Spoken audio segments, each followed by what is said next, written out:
Welcome everyone, I'm Alex and today we're building a PC for a friend using second-hand parts because his budget is ultra tight. Yes, so here it is, ultra budget PC coming to you that will play 1080p games at around about 60 FPS. So let's get busy. So first things first everybody, this is his essential birthday present. He's got roughly £180 or $200 to work with. And yeah, that's how much I've had to build a whole new gaming PC except monitor, keyboard and mouse. So everything else, the whole box, we've had to build. So first things first, a lot of this I have sourced off eBay or Facebook Marketplace or Amazon. So let's get straight into the motherboard, CPU and RAM. We're going to be looking at the motherboard first. It is an ASUS Q87M-E and it's nothing fancy. It's an older platform. I think this came out in 2013 or so. Underneath the cooler is a 4790. So 4 cores, 8 threads at 3.6 gigahertz base clock, 4 gigahertz boost. And it's got 6 SATA ports. It's got USB 3.1 over there, underneath my finger.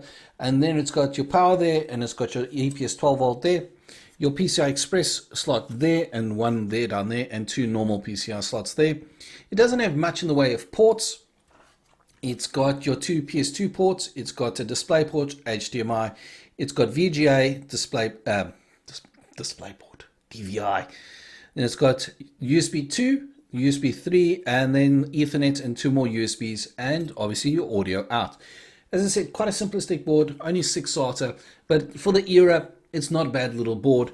It does what it says on the tin. CPU wise, we are running an Intel Core i7-4790, not the K variant. We don't need to overclock this. It's running 1080p games. No, it won't be 1440. His monitor can't obviously do that. And the RAM is 8 gigs of Crucial Ballistic. I'll just pop out a stick here for you to see. All right. So it's Crucial Ballistic's RAM. It's running at 1600 megahertz of timings 8, 8, and 8 and 24 at 1.5 volts. So this will run quite nicely. The board supports it straight off the bat. And it is quite good RAM. I've used Crucial Ballistics. So we're going to have a quick look at the motherboard itself in a little more detail. Starting with our ports. So you can see it's got 2 of our PS2 ports here.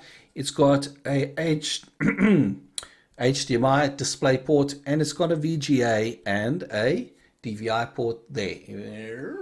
Let me just do that. All right, so the next set, it's got 2 USBs that side, 2 other USBs, your 1 gigabit Ethernet, and your audio jacks. Nothing terribly fancy. If I just swivel that around, you can see if it'll focus. Focus, no, okay, there. It's got your 6 SATA points, your South Bridge there, and then your ports for your graphics card. As I say, nothing terribly fancy. There is no NVMe support on this board. It is an old board, but it'll do the job. For the games he plays currently, it's good enough. So that's what you can do, guys. Look on Facebook, look on eBay, look on Gumtree. You're going to have to take a bit of a chance when buying this stuff. There is no warranty on this. If it dies, it dies. The best you can have to do if you're buying it off eBay like I did is you ask for a refund. I did have a couple of issues. It didn't want to start up when I first plugged it in.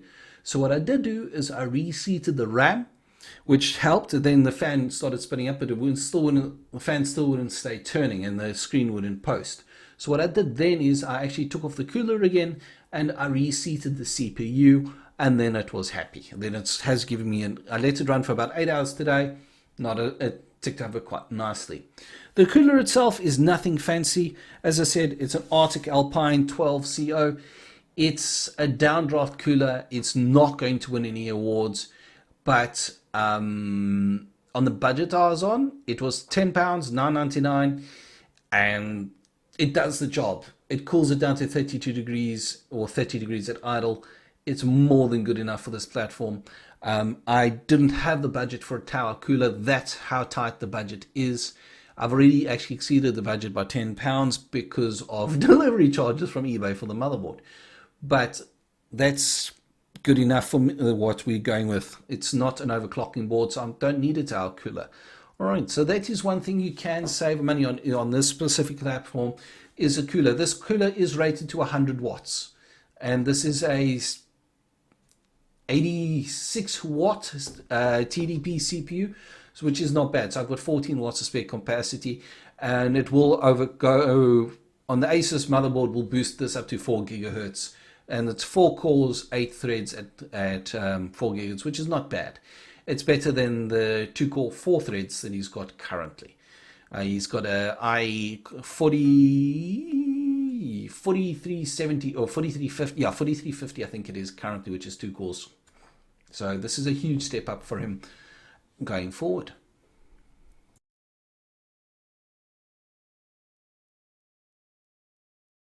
Well, everybody, this is the graphics card that's going to the new PC. It's an MSI Twin Frozr G760 GTX, which is not a bad little card. As you can see, good condition, and he paid 40 quid for it, so we can't complain about that.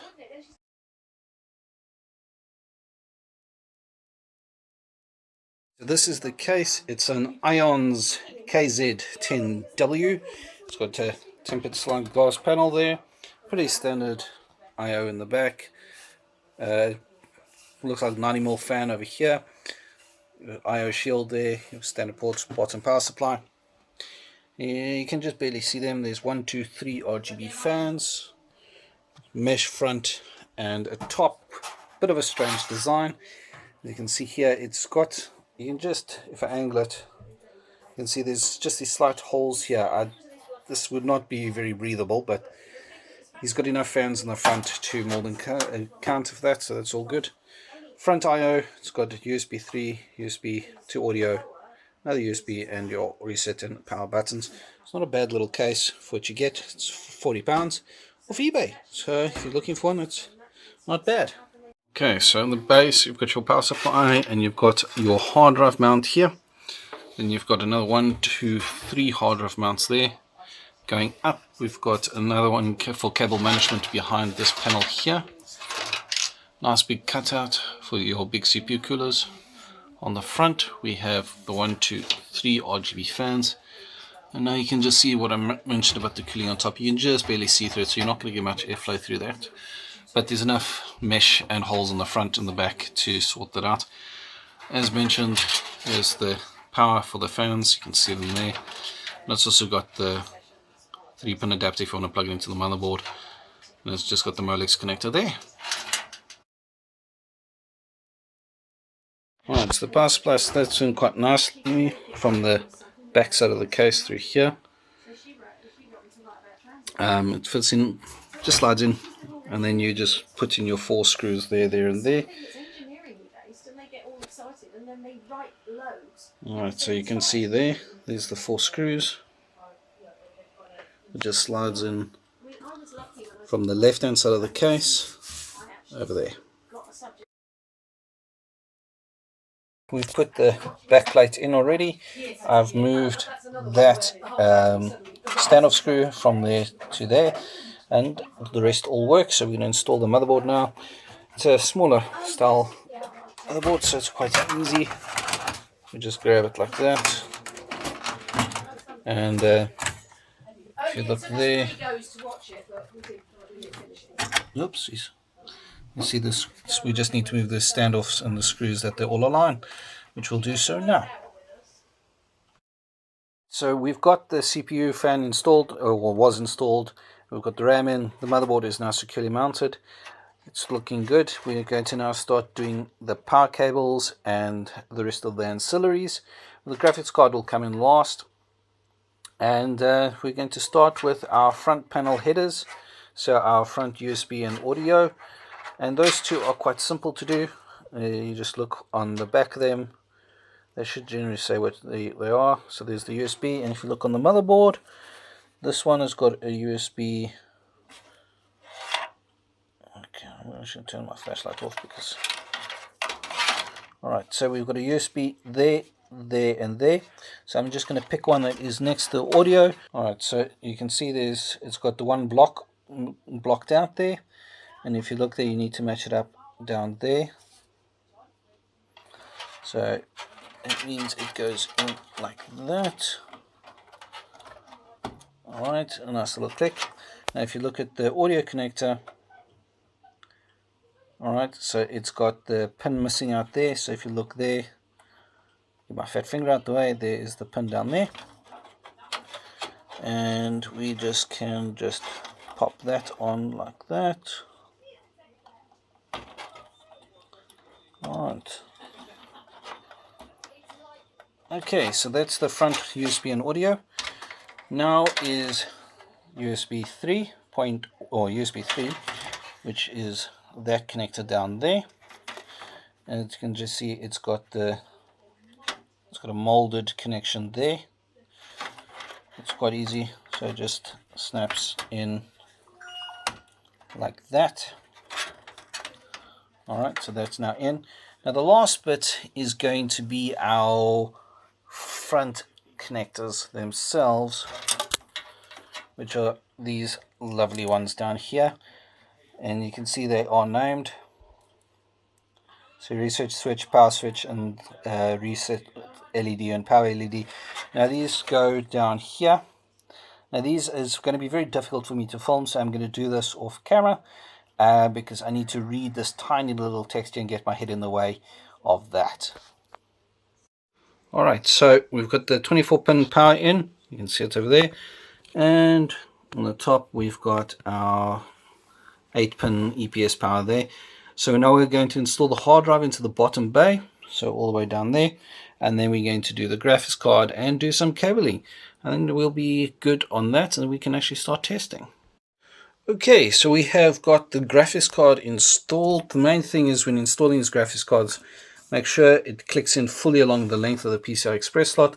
We've also installed the hard drive. In this particular case, it uses these little rubber grommets with a screw, and you click the screw in that way. So what we're going to do now is there's a whole bunch of cables down here we need to do a little maintenance with.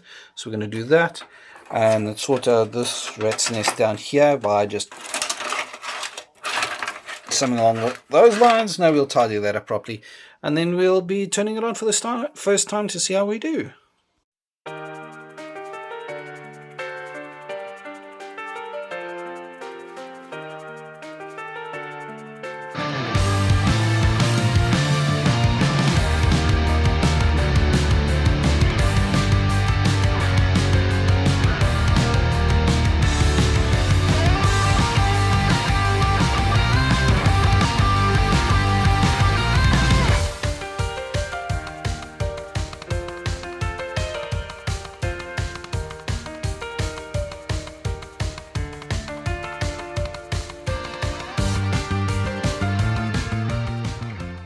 Thank you very much everybody for joining me. This was a huge learning experience for me on recording stuff. Next time, much more light, much better camera, so stay tuned for all of that. I learned a lot while recording this, but his PC is up and running, still running at the time of this recording. He's playing World of Warships at full HD at his maximum monitor refresh rate, which isn't great, but it's what he's got. He's playing Counter-Strike, he's playing 7 Days to Die, and he's playing all the games he wants to play, so he's very, very happy. And that's how you build a PC for around $220 all in. I hope you enjoyed it. Until next time, keep safe, keep well, and expect to see a lot more. Cheers for now.